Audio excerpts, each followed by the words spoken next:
Мынакей урматтуу телекөрүүчүлөр, биз болсо көрсөтүүбүздү алдыга карай улантабыз. Биздин эжекебиздин жанагы энергиясынан кийин эл дагы өзгөчө бир ойгонуп, мен бактылуу жашашым керек, көрүп аткан мен стресстен арылайын, сөзсүз түрдө.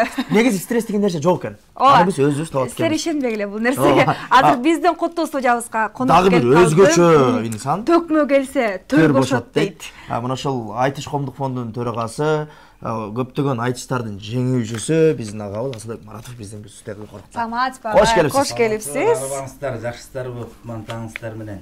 Таң кандай башталды негизи эле агай? Таң биздики чыгармачыл адамдардыкы ар кандай болот. Анан бүгүнкү таңым ушул 1-ЛТРде. Кутман таңда башталып атат.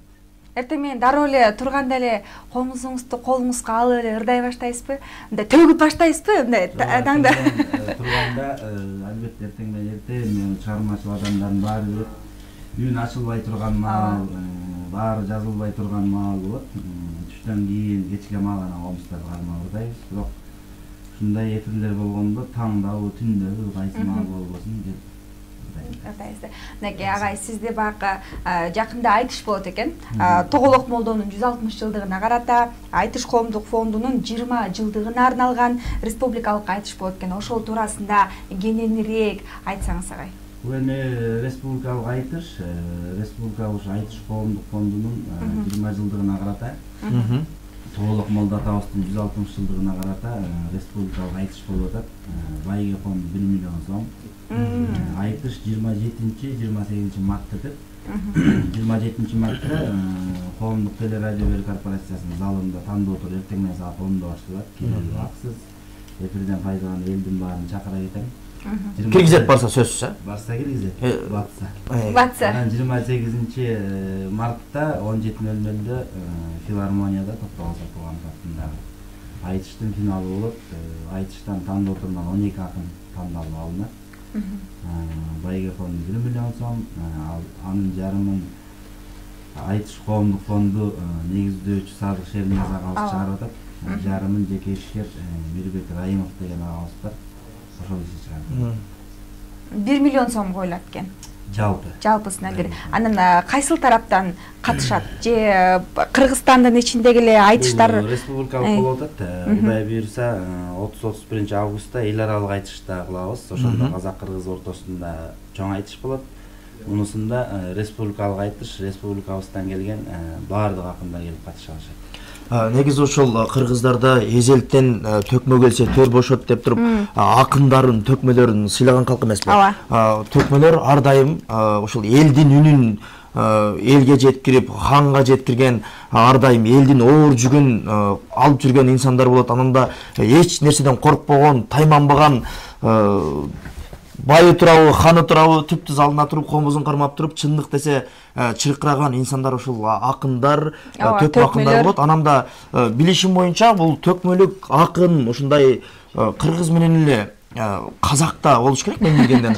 Ушул Айтыш коомдук фондунун түзүлгөнүнө дагы 20 жылдын жүзү болуп калыптыр. Ошол түзүлгөндөн бери көптөгөн акындар тарбияланып атат, көптөгөн акындар өзүнүн ордун таап атат, элге таанылып, элге өздөрүнүн бир керемет өнөрлөрүн арнап атат дегенде, анан ушул айта кетсеңиз, негизи эле азыркы учурда Айтыш коомдук фондунда канча акын, сиздердин эсеп боюнча канча акын бар? Буюрса эртеңки боло турган ушул сынакка Кыргызстан боюнча канча акын катышыбы күтүлүп атат? Буга уже жалпысынан негизи 12 тандалып чыгат экен. Негизи 20 жыл болуптур Айтыш коомдук фонду түзүлгөнүнө. Ошондон бери бизде Айтыш коомдук фондунун төкмө акындар мектеби иштеп келет. Мурда ошо 20 жыл мурда Кыргызда 4 эле төкмө калган экен. 4 эле төкмө калды деп, 4 эле төкмө барбы деп анан Айтыш коомдук фонду түзүлүп, төкмө акындар көбөйүп, андан кийин Абдулда, Амантай, Жеңишбек, Элмирбек, Азамат агаларыбыз чыгып, андан кийин да бир топ акындар чыгып, азыр эми тандоо турларда биз ар кандай тандоо турга республикасы менен чакырсак, бир 45-50 акын келет да. Негизи жалпы 93-жылы бир айтыш болгондо 60 акын келген экен. Азыр деле ошол бир жалпы Кыргызстан боюнча жакшысы дейбизби, жашы дейбизби, карысы дейбизби, жалпы бир 60 акын чыгат. негизи бакы акын. Ал биз эмес, биз билгендерибиз. Балким элдин арасында өзүнүн өнөрүн көп. Элдин арасындагыларды кошкондо ошо. Биз билген, жалпы эл билгенден бир 10-15 акындай бар. Негизи баягы төкмөчүлүк десе эле баягы төгүп айтат, акындардын баягы кыйын го, мисалы үчүн төгүп айткан кыйында, анан кийин негизи каяктан келип чыкты эле, кимден келип чыкты эле, кантип табасыз? Негизи мындай да, бул кыргыз касиеттүү ар бир сөз уйкашкан, сүйлөп атканда дагы уйкаш менен, ыр менен сүйлөгөн эл да. Анан илгери канча бир мындан бир аз азыр деле ар бир кыргыз 2 сапты, 4 сапты уйкаштыра алат. Ар бир кыргыз төгө алат 4 сап. Анын сыңарындай бизде улуу элбиз, кыргызбыз деп айтабыз, улуттук өнөрүбүз, биздин бир артыкчылыгыбыз ушул экен. Манасчыбыз бар, төкмакыныбыз бар, комузчубуз бар. Төкмакын манасчы жалгыз биздин элде, төкмакын эки элде экен, казак менен кыргызда калган экен. Бул өнөрүбүз барына дагы улуттук баалуулук, ушул маданиятыбызга дагы ушундай болуп калган үчүн өзүбүзчө кубанып, кыргыз деген атты менен даңтанып, сыймыктуу болуп жүрүшүбүз керек деп ойлойм. Ошол эле суроону жоопко булай суроодо. Өзбекстандан дагы кээдеги акындар келип катышып калат. Алар улут ошо же кыргыз же казактар болуп калабы же? Эми Өзбекстанда ичине төккөн акындар бар, эми бирок алар биздин эле уруудан, тарыхты карап келсек, Коңурат, Каракалпак дегендер болгон. Ошолордон эми чыккан да. Анан албетте бир убакта улуу эл экенбиз, бир убакта чоң эл болгон экенбиз, ошону тарап балким ошол эле биздин урпактардан чыгып аткандыр ошолор. Негизи башка улутту төгө алат деп айта албайм, албетте кыргыздан бөлөгүн. Дүйнө жүзү боюнча. Дүйнө жүзү боюнча. Эки эле калк. Эки эле калк эми азырынча. Кыргыз. Илгери болгон экен көп эле. Болгон бардык элдерде болгон экен, бирок жок болуп отуруп унутулуп келатып, казак менен кыргызда калган улуу өнөр экен. Келиңиз анда агай, сизге дагы төл бошоттук айтор бүгүн төкмө айтып бересизби же ырдап бересизби? Сиз ырдабай койсоңузчу, айтпасаңыз биздин теледошчуларыбыз дагы бизде урушат.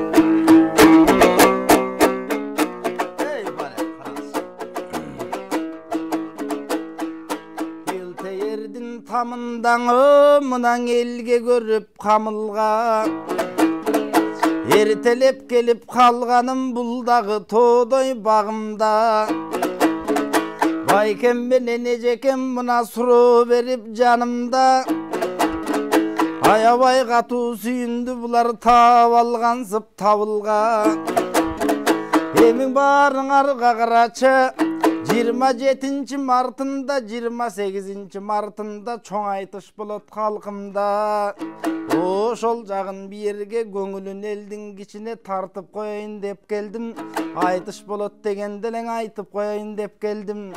Айтор кыргыз деген ушундай эң улуу элден турбайбы, бөдөнүндө тилеге жылуу элден турбайбы, кайсыл жерде болсо да козголбой күнү түн айткан, манасчы чыккан кыргыздан жамактатып айткан, жаттабай туруп шыр айткан, жамакчы чыккан кыргыздан коңгуроодой күй черткен, козголбой күнү түн черткен, комузчу чыккан кыргыздан айторган чагылым карытып келе жаткан кыргызбыз. Айтор ар убакта калкыбыз бар болсун деп тилейле, оору болбой калкымда шаң болсун деп тилейле. Айтор айтыш болот экен деп, акындардын ичинден аябай тартыш болот экен деп, биз дагы ак калпак кыргыз калкыма кызык болсоң экен деп, айтыштарың алардын түзүк болсоң экен деп, аракетти буйруса кылып турган чагыбыз. Ак батаң алып элимден алдыны көздөй ушинтип жылып турган чагыбыз. Ошондуктан карачың ой, айтышка баарын чакырам, айтыш элең айтыш деп бул өмүрдө бакырам. Айтор силерди дагы чакырам, айтор Элтеердин тамында биз дагы элге кылып камылга келип турган чагыбыз, өзүңөргө саламды берип турган чагыбыз. Айтор Элтеер карап олтурган экрандын артында көрөрмандар бар болсун, сүйөрмандар бар болсун, күйөрмандар бар болсун. Айтор кыргызды Кудай сактасын, кырсы коору баспасын, жалпыңды Кудай сактасын, жаман оору баспасын. Кагылайын калкымаң, өмүр тилеп ырдайын, кир чалбаган таптаза көңүл тилеп ырдайын. Айтор ак калпак кыргыз кыргыз халкыбыз маданияттын урматтап, маданияттын улуулап баа жүрө берсе болгону, кайгырбастан кыргызым күлө берсе болгону, күлүстөн ушул өмүрдү сүрө берсе болгону, эми таң менен келген эфирде элдин ушул баарына жакшылыкты каалаймын, силердин дагы эмгектин эбегейсиз баалаймын. Андыктан эт жүрөктү шат кылып, элимде болсун жакшылык, бар көңүлдү шат кылып, баарыңда болсун жакшылык. Айтор кыргыз элим арубагы, улуу иштердин күшүнтүп аткара берсе болгону, сиздей болгон жаш балдар такшала берсе болгону. Айтор жерибиз дагы сатылбай, элибиз дагы сатылбай, элибиз дагы чачылбай. Айтор бек болсун деп тилейлиң, оозунда кыргыздын кеп болсун деп тилейле. Айтор жалпы кыргыз халкында жамандык деген болбосун, жакшылык деген орносун, ордоңору дайым бар болсун. Кыргызым силердин омийин Кудай колдосун. Азаматсыз агай. Ушунун баарында келет да мындай. Өзүнө Кел дегенде эле. Эң сонун ушул буйруса 27-28 март күнү биринчи таандоо түрү болот экен. Андан кийин филармонияда болот деп айтып кеттиңиз. Билеттер боюнча кызыккандар болсо. Билеттер боюнча 27 мартта эртең менен 10-до башталат таандоо туру. Кирүү акысыз. 28 мартта билет баасы 500 сомдон филармониянын чоң залында кассасында. Эми бака айтыштан бир аз жылалы агай, өзүңүздүн чыгармачылыгыңызга кезек берели. Жалпы эле чыгармачылыгыңызда кандай жаңылыктар бар, алдыда кандай пландар бар, ошол туурасында сүйлөшөлү. Эми чыгармачылыгыбызда ойлор, жаңылыктар буйруса көп болчу да алдыда. Баале деңиз. Азырынча ушул айтыш деп жаңылык деп келип туралы. Анан Кудай буйруса, дагынкысы дагы болсо, сиздер менен маалымат бөлүшкөнгө келип турабыз. Негизи ырдайсыз дагы аян. Негизи өзүм мен консерваторияны аяктагам, анда санда ырдап ырдап коебуз. Бирок негизги өнөрүбүз ушу төкмакындык, терме, санат айтканга аракет кылып жүрөбүз, Кудай буйруса. Эми биздин устаттарыбыз айтат да, биз эми жөн эле жамакчыбыз деп. Залкар кишилер жөн эле жамакчы болуп атса, анан биз жамакчылыкка талапкербиз да. Эми төкмакын деп айтыш өтө оор нерсе да. Акынмын деп айтыш өтө оор. Болгону 60 киши болсо анан ошонун ичинен жамактап аракет кылып жүрөбүз. Келечекте Кудай буйруса бир чоң бир төкмакындардын өнөрүнүн бир өкүлү бололу деген ой менен жүрүп атабыз. Жаңылыктарыбыз Кудай буйруса көп болор. Ушул оору кырсык Кыргызстан алыс кетип, жол баардыгы ачылса, Кудай буйруса эл аралык иш-чаралар бар алдыда. Быйыл Айтыш коомдук фондунун 20 жылдыгы. Ошонун алкагында эртең бир иш-чарабыз бар. 25 мартта 11:00-дө Ачекей айылында байыркы Кыргыз тамгаларына эстеликтин ачылышы болот. Ошол Ачекей айылына коюлган. Айтыш коомдук фондунун негиздөөчүсү Садык Шернияз агабыз койду. Эртең саат 11-де ачылат буйруса. Жакынкы жаңылыгыбыз. Ошол. Анан айтып өтсөңүз, ушул Айтыш коомдук фондунун ошол жакта жетектеп келип атасыз, уюштуруу иштери бардыгы мойнуңузда. Чыгармачылыкка кедергисин тийгизбейби экен? Албетте, кедергисин тийгизет. Баягы чыгармачылык болгондо мен айтышам да, анан айтышты уюштурам да.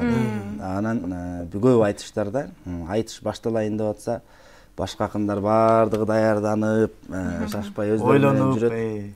А биздики уюштуруш иш ушул экен. Ошол маалда киши тозуп алып, билет сатып, билет киргизип, билет ар жак бер жагын кылып, ушундай бир уюштуруш иштери көп да эми. 2 киши коноктоссоң деле бир топ нерсе болот, анан биздики 1000 кишини тозуп узатыштагы бир топ оор болот. Ошондуктан ушул айтышка өзүм ойлодум, мындан ары айтышка катышсам жөн айтышка катышайын. Айтышка катышпасам айтышты жөн эле уюштуруп берейин деп. Анан мунусунда ошо 27 мартта айтышты жөн гана уюштуруп берейин деп атам. Кудай буйруса кийинки айтыштарда өзүм уюштурбай, бирок катышам кийинки айтыштарда деген оюм болуп атат. Анткени уюштуруу иш деген баягы калыстар тобу менен сүйлөшүлөт, демөөрчүлөр менен сүйлөшөсүң, жанагынча байге болот, анан ортодо өзүң катышып, өзүң утуп алган деген сөздөр көп болот. Бирок чындап эле мен өзүм уюштурган айтыштарда уюштуруп анан баш байгеге да жеткен күндөрүм болду да. Анан көп киши неме ойлоп калышат экен, ошондуктан ушунусун катышпайм деп чечтим. Ушуну туура эмес кылдыбы, кандай кылды деп ойлоп калат. Дебесе деле киши өзү ошондой кабыл алып калышы керек. Бирок 20 жыл 30 жылдын ичинде эң акыйкат конкурс, эң акыйкат нерсе бул айтышта гана. Калыс. Анткени бизде калыстарда эл акындар, эл артисттер отурат. Бир эл артистке бир күчүң жетсе барып көрчү, бирдеке сунуштап. Ооба, чындыгында ошондой. Анан эң акыйкат айтыш, Кудай буйрса 28-27-синде күтөбүз баарыңыздарды. Элге дагы эфирден пайдаланып айтып коеюн, айтышка келиңиздер, акындарды сүрөп алыңыздар. Биз сүрөп, акындарды эл сүрөбөсө, өзүбүз көтөрбөсөк, эч качан маданият көтөрүлбөсө мамлекетибиз өспөйт. Ошондуктан өзүбүз улуттук баалуулуктарды, манасчыны, комузчуну, төкмакынды Кудай буйрса колдоп, коштоп, күйөрманын арбытып алалы. Анан дагы бир өзгөчө суроо бергим келип турат ага. Ушул айтышты төкмөлүк, негизи казактарда, кыргыздарда деп айтып өттүк.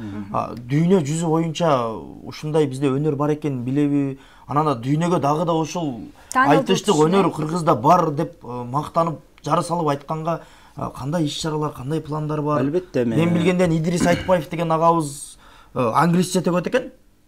Балким ошол дагы тил жагынан төбө кандай ошону айтып. Албетте, бул төкмакындык өнөр касиеттүү өнөр негизи. Исмайыл Борончиевдин айтканы бар, акындык деген убара, алыңа ченеп кубала, башыңа Кудай бербесе, баш ийбейт айтканды убаңа дейт. Акын болгонго жараша кыргыздын тили менен акын болуш керек. Андан сырткары төкмакын албетте канча тил берсе ошончо улутсуң дегендей, ар бир тилдин филологу болсо, мисалы англис тилдин, бардык тилдин филологу болсо, төкмакын ошол тилдерди эркин төгө берет деп ойлойм. Ошондой төгүп дүйнөгө тааныта да берсе болот. Албетте азыркы акындардан андай тил билип башкада, Европада же Америкада же Түркияда төгүп бир дүң болгон акындарыбыз жок. Кудай буйрса, бирок уучубуз кур эмес, артта жаш муундар бар. Дагы кандай акындар чыгат. Келечекте эми бардыгы эле жаңырып атат азыр. Кудай буйрса, бир таң калта турган элди дүйнөгө бир тааныта турган бир төкмакындар чыгат деген ойдобуз. Бирок дүйнө жүзүндө эмес, казак-кыргызга таанытып алсак жакшылап, андан кийин анан дүйнөнү ойлонобуз Кудай буйрса.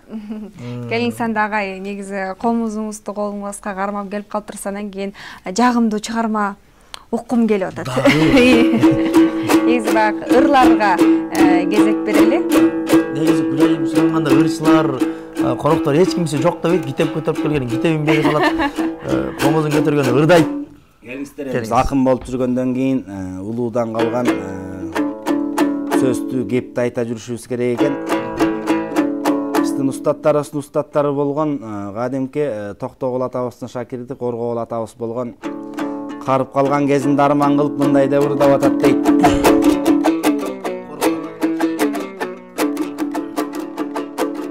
Эй, бел менен бутум бүгүлдү, берметтей тишим күбүлдү. Караң калгыр карылык каратып бусту түрүмдү. Кайран өмүр сап болду, кара чачым ак болду. Карышкыр көргөн эчкидей азыр карганда жаным сак болду. Кашка түшүп калды, калгасы жок тек калды. Кемирейген чал болдум, эми келин кыз кайдан кеп салды. Эй, белимден кубат күч качты, бетимди сакал түк басты. Бетимди сакал түк басты. Мөңкүгөн менен түшпөгөм, мага бир мүйүздү шайтан уч качты деп арман кылып ырдачу экен. Ошондой күндөрдүн маалында Коргоол атабыз ал убакта баягы радиозел деген жок, Токтогул шаарынын чоң базарында, чоң шаардын чоң ортосунда чоң базар болгон экен. Ошол жерде жар чакырып отурчу экен. Уюн мал салын бирдеме дүнүйөсүн жоготуп ийгендер келип, ой Коргоол ата, менин баланчам жоголуп кетти, жар чакырып таап берип коюңуз деп отурчу экен. Ошо маалда бирөөнүн сургашка байталы жоголуп кетти. Ой коке, Менин байталым жоголуп кетти, бир жар чакырып таап бериңиз десе байталды карап ырдап атат дейт, коргол атабыз.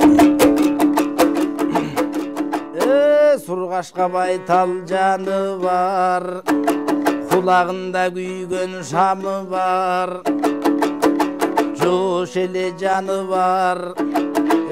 Ага жолуккандын багы бар, жаны барым жош эле, жал куйругу коз эле, жаңы эле чыккан бука айгырдан жарым айлык боз эле.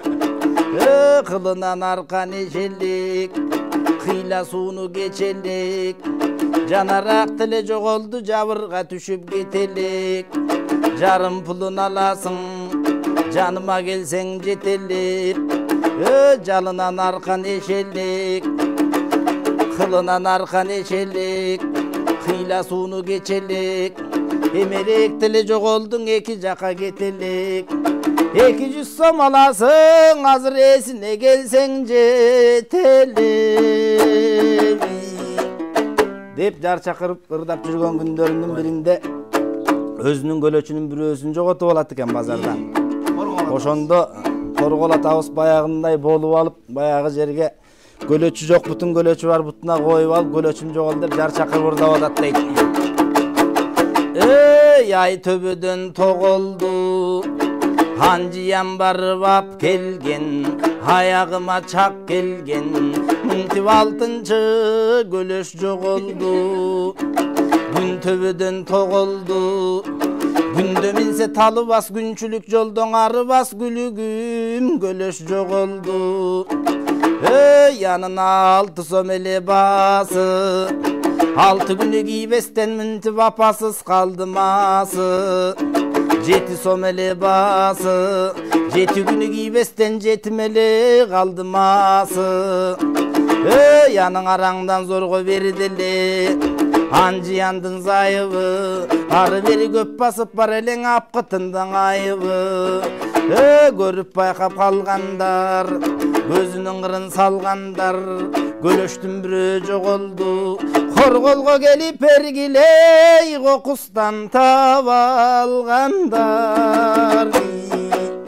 Деп жар чакырып атса ай күнүнө жетип калган кош бойлуу келин келип, аба ушул көлөч сиздики беле, биздин күчүк сүйрөп кеттир деп көлөчүн берет дейт. Анда коргол атабыз ой өзү тургай көзү деп баягы келинге батасын берип атат дейт. Бара келди келиним, байкасам бар турбайбы желиниң. Бал пайган эркек төрөп ал бар кезде күчү белиңин десе бугандай уяты жок абышкала деп баягы келин качып жөнөйт дейт. Анда коргол атабыз жерде жаткан көлөчү менен урушуп ырдап атат дейт. Арба курган сен көлөч, адашып кайда жүрөсүң, азгырганы жүрсүң, бүң алда кимдин бүлөсүн деп көлөчүн таап кийип алып, комузун ийнине илип алып, көк эшегине секирип минип алып, ошондо да жөн кетпей акбакайдын оону менен эшегинин басыгы менен мынтип кетип атат дейт.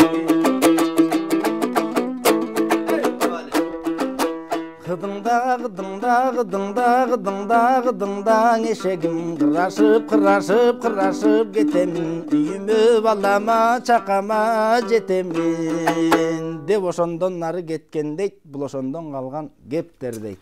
Ай бале, азаматсыз караңызчы. Рахмат агай. Керемет чыгарма болду, жанагы 6 сом болчу. Анан 7 сом болчу.